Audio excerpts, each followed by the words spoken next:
those of us involved with micros back in 1974, 75, we had not already designed all of the interface cards and the peripherals and the software that goes into the mini computers of the day, or the larger systems.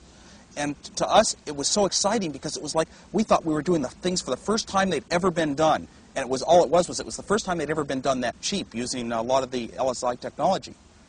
And so there was a lot of just the excitement everywhere we went. It was like putting out a little table and showing off a little card that would play music on a computer or make color was the most exciting thing in the world, and we thought we were way ahead of the rest of the world.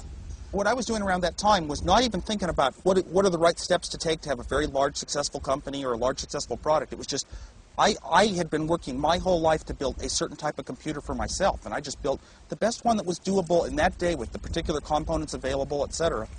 And in that sense, it wasn't like an intelligence that can lead you towards the right path. It was just being very free. I had the freedom because I was only doing it for myself. It was not a company project where a manager defined what had to be done. So I was lucky to be able to do what I did.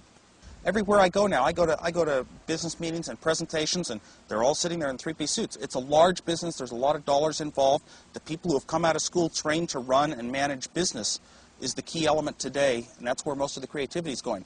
There's very few technically creative products in the microcomputer world. Is a garage operation still feasible in the small computer industry today, or is that stage over? Well, that stage is pretty much becoming over for hardware. It used to be people could quickly manufacture some simple little PC boards on a small budget, get an ad in a little hobbyist magazine and start selling a bunch of them. And so very small entrepreneurships, thousands of them sprung up, many of them centered around Apple. That was probably the biggest direction to go. Now it's pretty much that's possible for software groups to come up with a good software project, and there are avenues to find companies that will market it for you or turn it into a product if you got something good going. Perhaps once a decade, a very large market comes from zero up to billions of dollars within a few years. It's very rare that there's such a dramatic explosion out of nowhere of a new market. It may happen again in microelectronics and computers before too long. Maybe every 10 years, a new group of people come out, and they haven't been along with the Apple and the thousands of peripherals and the thousands of softwares, and they think every time they're doing it for the first time ever. They're going to get a couple of their own hobby computer magazines that are in their group. They don't come to our group. They're going to start talking and having little trade shows and showing each other projects, and they'll start new businesses of their own, and I think that's probably about to happen.